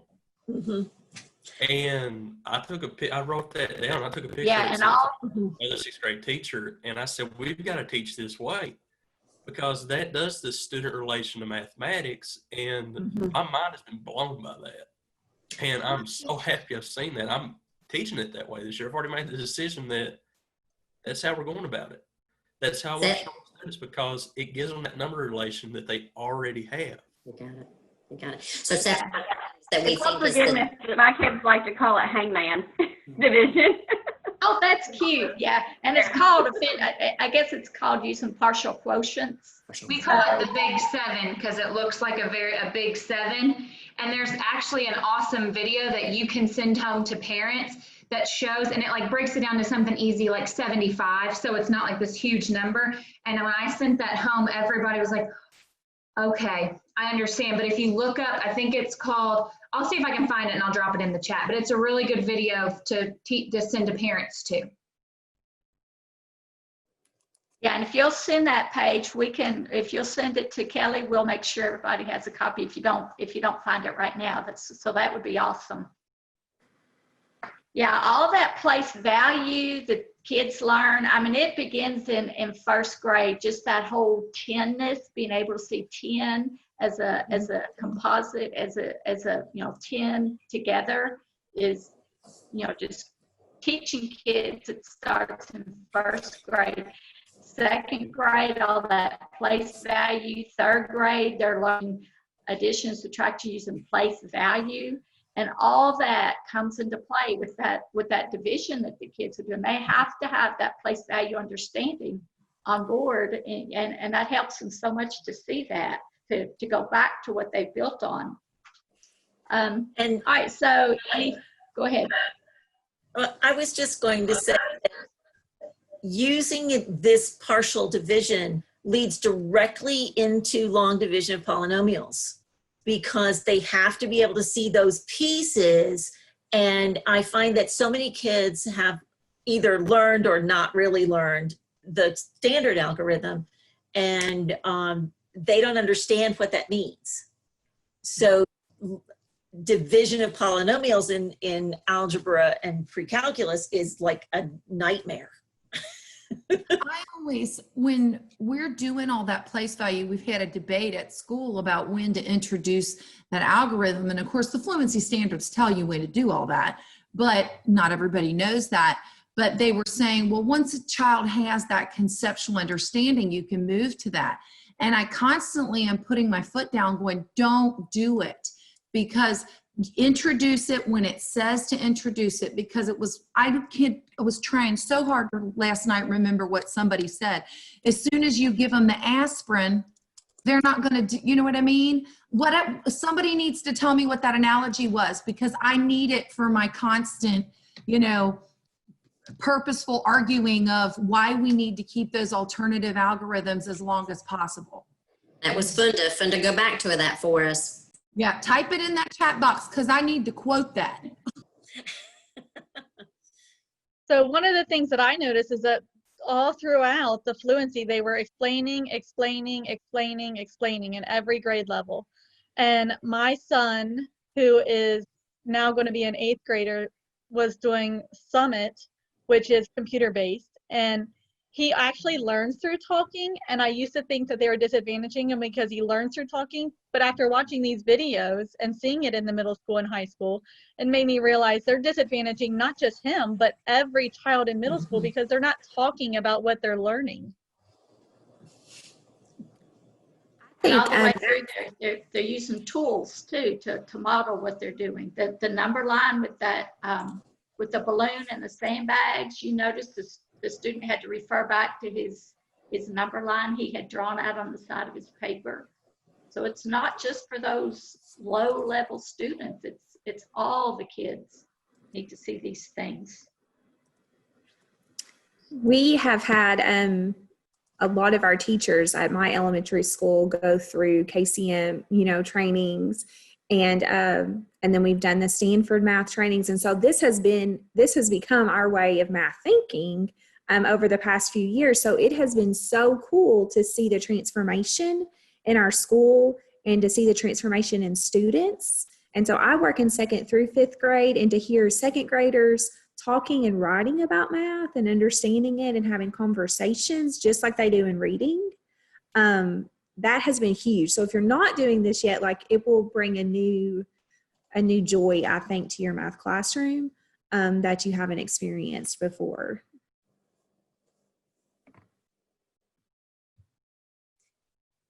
Yes, ma'am. And we saw a lot of this going on in the videos, and hopefully your schools are starting to use a lot of the mathematical practice standards, and just give them this and let them have these look forwards and let them know what students should be doing. All right, and I included this right here. I think this is a good visual. I really like this visual. I think it's good for a lot of teachers to see, and even a lot of parents. Kind of shows why we do what we do. So just take a minute, look at it. If you are a high school teacher, you might want to start down there at the bottom right corner of that graphic and move your way up. If you're an elementary teacher, if you're, look at that, start at the top left and kind of work your way down. You see what we're doing in 3rd grade, 4th grade with teaching that area model for multiplication. How that leads into high school, and it leads into that algebraic thinking. So we're trying to teach kids this early. A lot of parents say, why are we teaching it this way? Why can't we just do it the way I did it? It's because we're giving kids this foundation for the algebraic thinking. And even at that top left-hand piece, there's a lot of place value understanding that goes into that kids are learning in 1st grade, 2nd grade, even in kindergarten. So what are some of your thoughts about that graphic and any connections that just kind of brings everything together? It kind of shows us why we do what we do. One of the things in Jefferson County is, I think this is like the best, it's not a PD, but this is like the best math professional development I could have ever asked for. And with you just showing this graphic of the area model for multiplication when it comes to that bottom square, our kids, if we could just stick to the fluency in the language, our babies would be so much better off in understanding why they do some of the things they do, because they've seen it over and over again, and they can connect the pieces, and they won't be so afraid of algebra by the time they get to the 9th grade. This is just phenomenal. Like, I cannot wait to start school. I mean, I hate that we're not going to be with our kids, but this is just so, I'm like happy all over. Sorry. I'm just excited. Danielle, you said something that we have talked a lot about in Warren County here recently, just before the takeoff, when we had to go back to our homes and do the digital learning, but just the common language and being able to talk to each grade level, to see that spiral up of start it here and use that same language all the way up. So like you said, they're not afraid of algebra, which is basically what they're doing even in kindergarten. Yep. Yeah, when I learned this, the first time I ever saw it, I saw that bottom left-hand square. I did not learn all that at the top. I didn't learn it that way. Had I learned it that way back in 3rd grade, it would have certainly made sense. And when I first started teaching 6th grade, I had one of my students show me this matrix, and I was like dumbfounded. I felt so low as my first year teaching, but it was 6th graders, and they was like, "You ain't never seen this?" And I was like, no, go back to your seat. One of the thoughts that I had, especially with this visual and also the video, sometimes I think there's the misconception among teachers to think that just because a student may be fluent in adding within a certain number range, that doesn't mean that they are ready for an algorithm, because there are many other number ranges. For example, when my daughter was in 1st grade, this pierces my soul to say this, but she had an algorithm thrown at her. She's a very conceptual learner. At the house, we're doing base 10 blocks and we're breaking numbers apart and we're using compensation. And then I was told that she struggles to regroup, but it was because she was being asked to regroup with an algorithm. And I think that the teacher really had good intentions, because my daughter does excel in mathematics, but I wish she had, instead of putting an algorithm in front of her, which I did this at the house, okay, then what happens if we need to add 82 and 43? Because it added that additional depth to have to cross over the 100 mark. And so while we think they're ready for this algorithm just because they can add within a certain number range, it doesn't mean they're ready for it. You can still challenge them with these same strategies in different ways.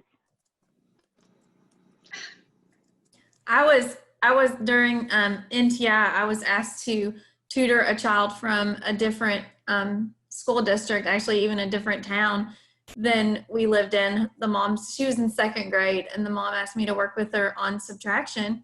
And so I did a pre-assessment, and then I took some manipulatives to her, and I asked her to pull out some of the base 10 blocks I had for her, and the child looked at me like I had 14 eyeballs. She had never been exposed to base 10 blocks, and she was in 2nd grade.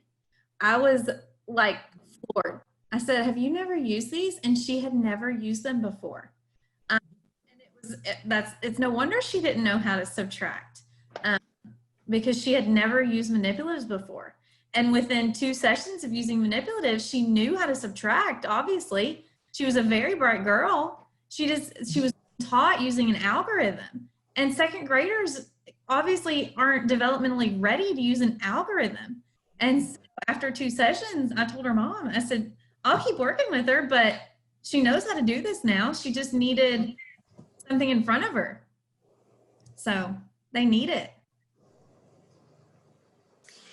So you can see that how valuable these conversations are for the verticality of it. You can see how valuable the conversations are to have kindergarten teachers in our crew all the way up to AP Calculus teachers. you can see why it is that we need to have this conversation. So the good news is we've got, again, I refer back to you guys as 92 of the best math teachers in the, in the state of Kentucky. And notice how we ourselves have things that we can learn and where we can grow. But the key is really to have these collegial times together to learn from each other. So thank you, Belle. Thank you, Dee. Great video to give us that conversation with regards to the verticality. So we've really worked on that content, thinking about where that is. We are transitioning back to our team building, and we are going to have those conversations in this last 40 minutes or so. We're going to have those conversations about what is it that we're going to do. But I want to start with the impetus that really truly is you, and that is that the Kentucky Math Teacher Leaders is assuming that you've got your house in order. All right, so the expectation is you've got the standards for mathematical practice with the students are embedded in your classroom every day, every way. Also the expectation that the mathematical teaching practices are alive and well. That not if, but when the video camera you turn on the video camera on yourself and your students in your classroom and take a little snippet, that we could have these awesome videos of you guys making those shifts. So wherever you are, making those shifts, because we laid the foundation with the example of Angela Duckworth talking about grit, and Angela Duckworth talking about what world-class experts do. So every day, you're reflecting back on how your house is in order and that you are the model for your school. And that starts, actually that started in May. When you put your application in and you said, look, I am gonna be a teacher leader for my district. So now I'm getting ready to share our screen so that we can go back, because your job as that district mathematics leader and then collectively as a state leader is to move your district in some direction. And I do want to say that this is that stretch goal. Do you remember the video that Angela talked about? It? You're going to do your stretch goal. You're going to have 100% focus on it. You're going to reflect and refine, or you're going to gather that feedback, and then you're going to reflect and refine. That's going to be our feedback loop that we're going to do. But I know that we're going to do a great job, and amazing things are going to happen across the state of Kentucky.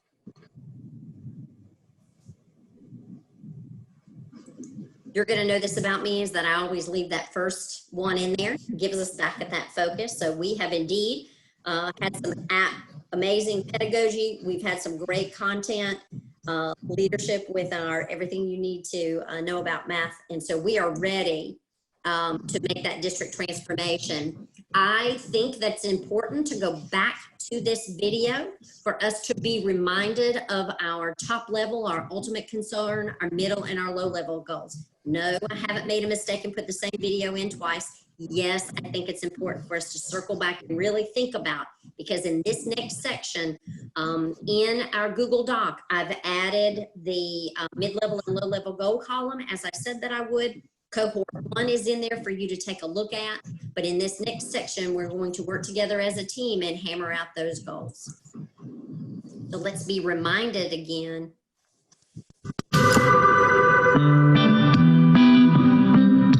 One thing that makes me especially interested in human goals is that they exist in a hierarchy. I mean, picture a pyramid in your head of goals.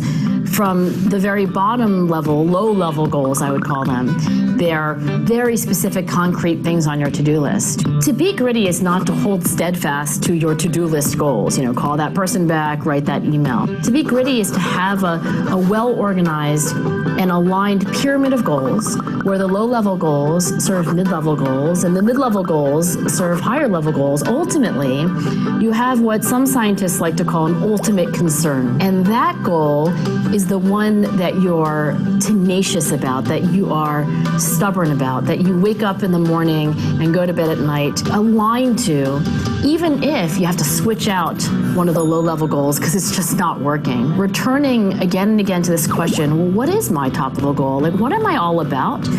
is a tremendously powerful exercise. You should ask yourself to keep coming back until you get to a phrase of, I would recommend 10 words or fewer, that says, this is who I am. And every small decision adds up to furthering this goal, which is my ultimate concern. When I remember what my top level goal is, it helps me make decisions all the way down the tree. So we are going to be thinking about that top level goal, which as I looked at those, I felt like you guys had some beautiful top level goals and you really were headed in that right direction. I want to make the comment with regards to our, those that are both district teams and those that are regional teams. It's going to be okay for a regional team to have some different mid-level and low-level goals because that's the nature of differentiation for the district that you're in. So have those robust conversations with regards to that. Also have those conversations about how are you going to support each other? What does that look like? Because as a team, you want to feel yourself moving forward in that direction. So I am hoping that you will put your information into the Google Doc. Here's what I learned from cohort 1. Your mind might think more detailed. Those of you that are super detailed may want your own Google Doc where you're writing out some things, maybe even a timeline. All I need is in the Kentucky Math Teacher Leader Google Doc for us to have your mid-level and your low-level goals. But you might want to drill down a little bit further. That's fine. Make your own document. Our Google Gmail, and this is one where you might want to take a picture, is the Kentucky Center for Math at gmail.com. That's our, crazy enough, we actually aren't an educational institution. We have to be outside of school districts because we are a nonprofit. And so we have this specified email. That's if you make something different. If not, you're just going to put it in that regular Google Doc. And so I am going to get in there. I'll put our Google Doc. Let me make sure that I've got that for you. Gonna go ahead and put that in our box. I'm looking for that Google Doc.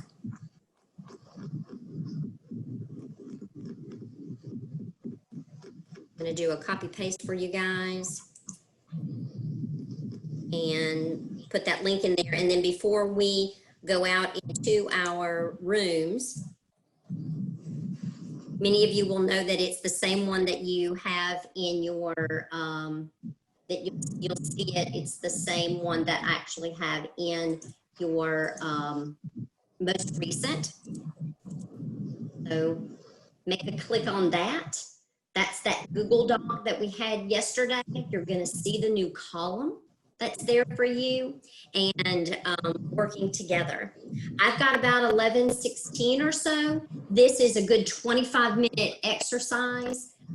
You guys will be in your rooms together. You'll see Dee popping in, you'll see Funda popping in, you'll see me popping in, Belle popping in. We're just checking on you in case you have any questions, and if you get kicked out, good old Pam is there to put you back in your room. All right, 25 minutes of good conversation. Mid-level, low-level goals in the Google Doc. All right, see ya. So everyone is back. Now is the time for us to have some good goal sharing. It's going to be important that we hear from each other. There are 16 teams. I'd love to hear from several of you. So think about sharing a little bit and maybe in a minute blip. So in a minute, kind of a minute synopsis. So who would like to go ahead and go first? I can go. It's Marshall Lyon is our region team. And when we hopped in, we had this epiphany from Angela today. Whenever she mentioned your overarching goal should just be about 10 words or less. And so we immediately changed our big goal because it was very wordy. And so we just changed it to every student in our district will achieve success in math. And so then we started talking about how are we going to do that. We're definitely two different districts. Lyon County is one campus, elementary, middle, high, all together. So we've talked about, you know, what that looks like for Leanne. And then for us, Marshall County, a bigger district, you know, we have 6 elementary schools. And so our first steps are going to have to be that all of our elementary schools are going to have to be on the same page. So we were looking at a horizontal alignment before we can go vertically. And then Haley is at Marshall County High School. And so she's got to get all of her math teachers, you know, on the same page. So that's kind of where we're starting there. And of course, we lumped in a lot of other things, but that's just where we've started. Beautiful. Thank you. Another team? I can go. Amanda from Jackson County. We're just a district team. So Chad and I he's a high school teacher and I'm 5th grade math. And so our ultimate goal is to increase our students' number sense and the rigor of our math program. We kind of organized it in our lower level goals are things that can be done within the school or within the classroom. And that was things like making sure that we emphasize the use of modeling, manipulatives, number talks, things like that. The math practices and teaching practices, those kind of things. The mid-level goals were things that were either school-wide or district-wide. A lot of those needed, will need administrative support, showing evidence of those math practices and teacher practices through observations, and seeing evidence of collaboration vertically from elementary to high school and all between. And then together, all of those things would help us to get to our ultimate goal of increasing number sense and the rigor of our math program. Sounds like Jackson's in good hands. You're heading in the right direction. Another team?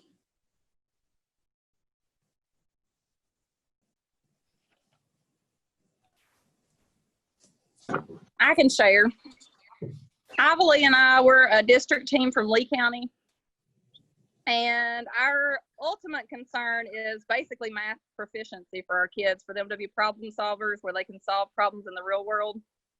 And we broke it down to our mid-level goals were to reach that, well, you need the math practices.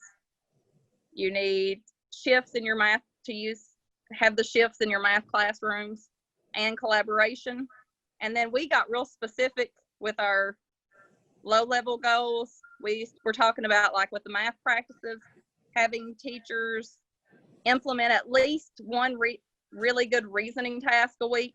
Because if you implement a really good reasoning task a week, you can really get almost all your math practices in if you do it right. And then preach it, girl. Preach it, sister. Multiple strategies, using manipulatives. And then on the shifts in the math classroom, we talked about there were eight shifts. So we talked about if you could intentionally plan for 2 each week, then in a month you would be addressing, which you're going to address more than that. But you have to be mindful. If I have them in front of me and I make sure that I'm going to do 2, even though I may be doing it throughout the week and in different times, we know we're getting them in. And then we talked about also having other math teachers come observe or making videos and sharing that for feedback. And then for collaboration, we talked about once a month trying to get all of our math people together because we're a small district. So like I'm the only 5th grade math teacher. So I don't get to talk to anybody. I have no one to share with really. I mean, I can talk to the other teachers in my school, but the time that we're given, like our PLCs, is just our 5th grade team because no other group has planning at that time. And then after school meetings, there's always a lovely agenda that usually doesn't have math teachers talk to each other on it. So we talked about once a month trying to get where we could meet together with math people and share what we're doing and what's working and what's not working, and setting up an email group. If you got a question or you need something, send it out to that email group. Somebody may be able to help, or if you found something that's really good, you could just send it out very quickly. So that's what we've got so far.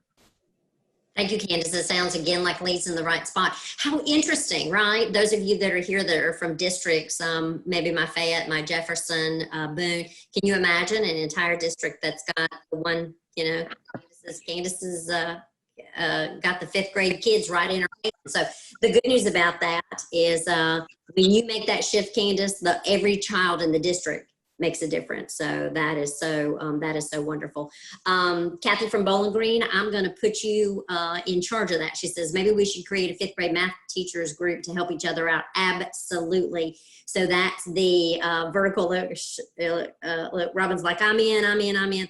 So it seems as though that absolutely is something that we do. Again, we look at that we look at that horizontal leadership. You guys rock on with yourselves, and that would be exciting to have those of you across the district. One more, let's do one more team, and then we're going to wrap it up for the day. I can go. All right, Shonda. We are Fleming and Mason, and then we had Danielle jump in from Jefferson. We made our ultimate goal yesterday, and then we got to talking today, and our low level goal seemed to be the same. And so we talked about that, and what we realized is that we wanted our low level goal to be us in our individual classrooms and what we needed to do first. And then our mid, which was, you know, incorporating a math practice and an I can statement every day, being intentional with those mathematical practices, collecting evidence of us doing those things so that when we go to our next step, our mid-level goals, is that we can start sharing out those things and saying what worked and having that evidence. And so our mid-level goals were for us to step out of our classrooms and go more to other classrooms and around the district, planning a PD session for Fleming Mason, those kinds of things. And then our ultimate goal became our district goal, which was being, if we can do all of those things and develop those teachers and ourselves, then ultimately as a district, we will become proficient in intentionally incorporating those mathematical practices.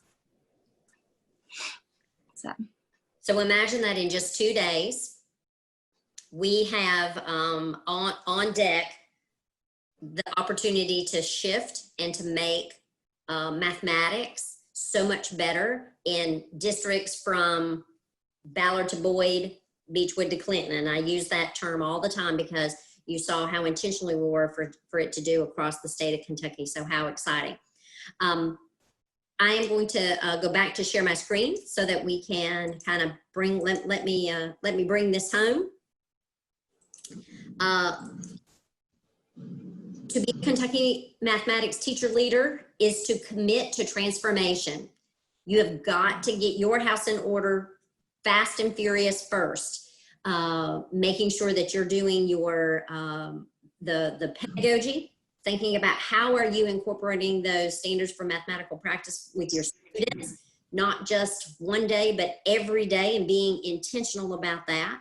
How might you use Angela Duckworth's concept of world-class expert to every day, intentionally and with deliberate practice, make sure that that's embedded in what you do.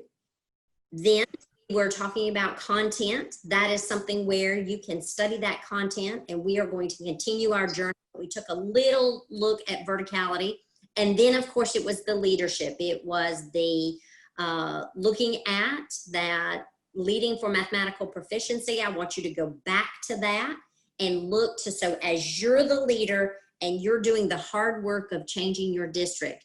I love that Candace is in a small district.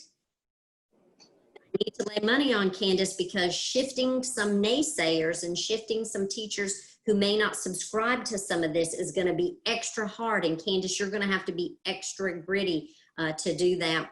And then of course our other pillar is to take a look at equity. You're going to be so excited when we go to talk about equity in the math classroom, because that's our circle of control. We can affect social change in our own classrooms and in the math classrooms of our district. Our vision, notice how I put a highlight here for us to finalize this. That's because we will be shining that light on equity in the months to come. So here's a look back on what did we do. So bringing it together, what did we do? We read the Principles to Action book beginning to end. I want to remind you that Funda had us go back to today, our chapter called Professionalism, starts on page 99. That is what a leader does. And so highlighting that, she encouraged us to read pages 103, maybe even 101, if I remember correctly. Funda talking about 100, about obstacles, about going through what do we do. I'm just going to start in that professionalism chapter, and I'm going to read it again because the work that I do affects that also. The expectation is that you're a model of what goes on in this book. You have it to always go back to you. It is your math professional learning, and make sure that those are alive and well in your own classrooms. We are looking back at our leading for mathematical proficiency. We barely scratched the surface in this book, but what we did see are these shifts. We should be shifting ourselves from where we are. Jenny talked about the self-assessment. Maybe we should do that self-assessment. That would be one of the quiet things for you to do, is to go ahead and be honest with yourself about where are you, and then make those shifts. I do want to mention to you that through Funda and Northern Kentucky University, we will be collecting evidence, and this will be in a bigger thing with regards to research. So we think big also, and maybe someday we'll be in journal articles with regards to this Kentucky math teacher leader. And so that's a big goal of ours. So we will be looking for you guys to say, where were you now? How have you shifted? Where, how have you shifted your district? So this is just a small part of a bigger grand plan that we have here at the Kentucky Center for Math. You are a district team, you are a regional team, but you are a group of friends for which you are there supporting each other. Make sure that you don't just rely on the Kentucky Math Teacher Leader times that we get back together before you get back together. You need to have a leader within your leaders group to always circle you back. A little 30-minute conversation will fuel that fire. You're going to see that we're going to be offering synchronous and asynchronous opportunities beyond just the Zoom meetings, where we will be doing some of the big national trainings, but we'll have some ways for us to get back together. Again, you can see I keep using that word grit. It's going to be hard, y'all. This is the days of virtual classrooms and COVID. This stuff is going to be hard, but you have 92 friends and the entire Kentucky Math Teacher Leader team behind you, helping you, and hopefully this will be what you need to feed your soul. So here's something though that I think doesn't go unnoticed, and that is that within our presentations, we hope that you learn anecdotal things too. Loved Funda's Wordle, loved the Zoom features. I think now you know how to use Zoom. If you use it with a waiting room, then it is protected so that you can do that with your teachers. You know how to, you could activate a breakout room, and then you can see that you can give them share screen features, and all of that was so fun to be able to interact with each other in this virtual world. We did a Padlet. Jamboard is a Google extension.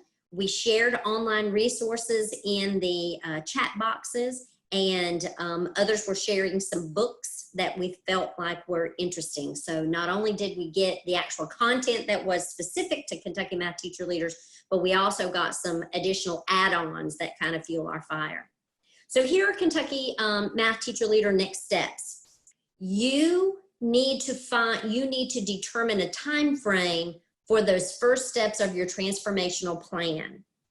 You need to think about beginning to collect that evidence of effectiveness. So how are you transforming your classroom, and how are you transforming those around you based on your ultimate concern, your mid and your low level goals?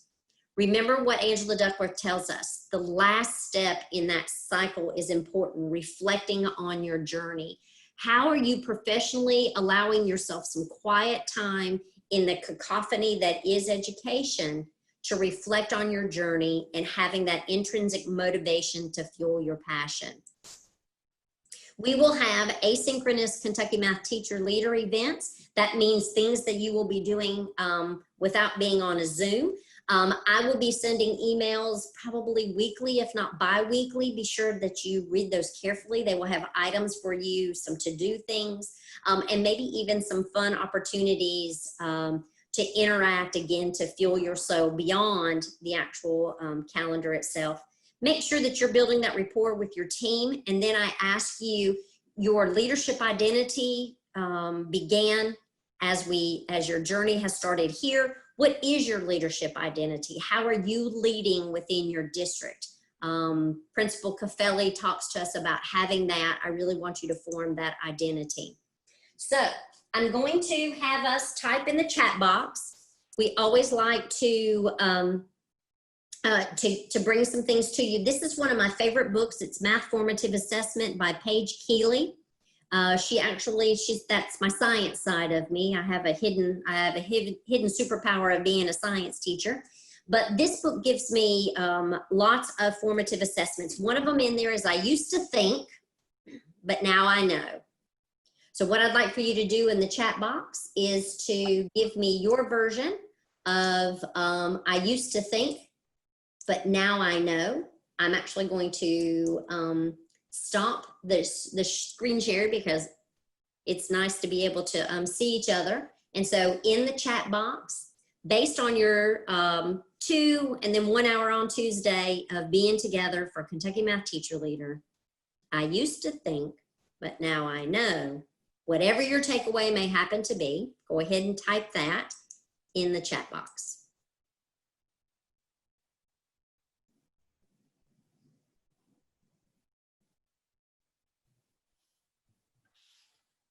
I used to think I didn't have tools to be a leader, but now I know that I can do this. Yes, Jackie from Warren County, you're exactly right. You've got some tools.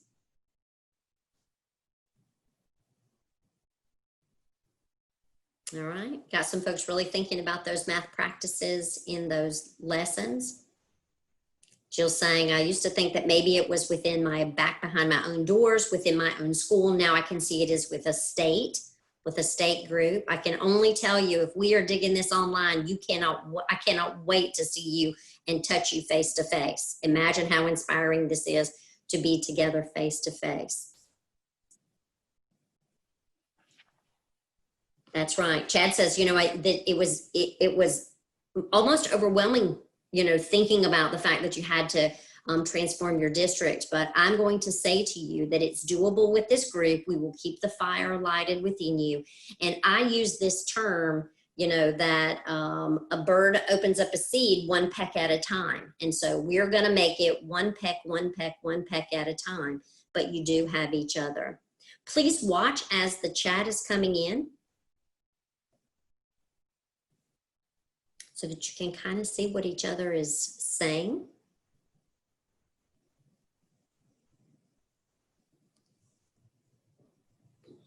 I see lots of great reflection. Indeed. I realize that this word deliberate and intentional sure did show up a lot over the last couple days. I actually want you all to also dial in and think about, if you can get some of those shifts in a systemic way changed in your classroom, you will have made more change in a shorter amount of time. Remember the curve that Angela says? Were we on the curve of arrested development? Well, we were a good teacher, and so we were better than our peers, and that was just good enough for us. But now with deliberate practice, we're going to be headed in the positive direction. I'd love to hear from 1 or 2 of you, and then we'll end. I see I'm 1 minute over, but I'm going to take 1 more minute. Final thoughts from folks? I'll go. So in the beginning of this, I kept thinking that the math practices were just something else we needed to do, something else we had to look at, build into our lessons, and just think like that. And then now I'm seeing they were not just another something that the admin wanted us to do or wanted us to look at. Now I see that it's something that we need to be intentional about, and that we do it every day, but we need to be intentional in the recognition of what we do, so we reach all of our students. Because if we're doing it right, we're going to use multiple practices to reach all of our students. Beautiful. Thank you, Bree.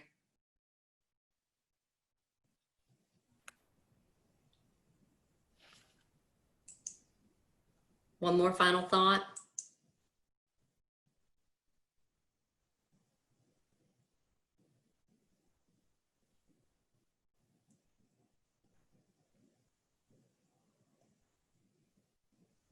I'm just thankful for our group. I'm just texting with the team that we have, and just coming together, you know, even though we're in all different places, but still the same. We're on the same page. Already setting up a Google group, a Google Doc, you know, where we can all share things and just texting. It just makes you feel kind of empowered because you have somebody that you know has your back. Absolutely, absolutely.